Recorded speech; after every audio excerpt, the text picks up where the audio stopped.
Brian, you heard an unusual exchange today between the Republican National Committee chairwoman and some Georgia Republican voters. Tell us what happened.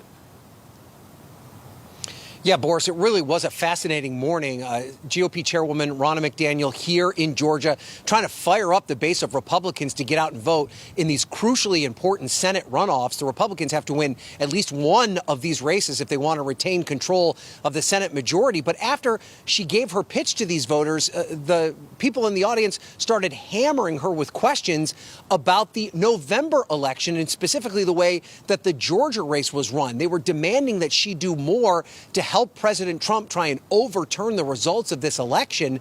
In fact, listen to this one exchange between McDaniel and a few of these Republican voters. How are we going to give money and work when it's already decided? It's not decided. This is the key. No. It's not decided. If you lose your faith and you don't vote and people walk away, that will decide it.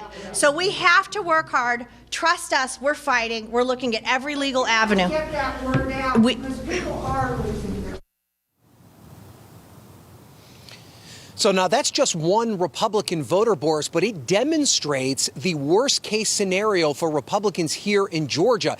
If Republicans don't have faith in the electoral process, and if they're so obsessed with President Trump's efforts to undermine the credibility of this election, there's a real worry that they may not show up on January 5th. Now, McDaniel really tried to turn it back on these voters. She said to them that it was so important for them to vote. She tried to instill some level of confidence while at the same time entertaining this idea that there was something fraudulent about the election in November. Keep in mind, in Georgia, the election system here is run completely by Republicans. The Secretary of State is a Republican. The governor, Brian Kemp, he is a Republican.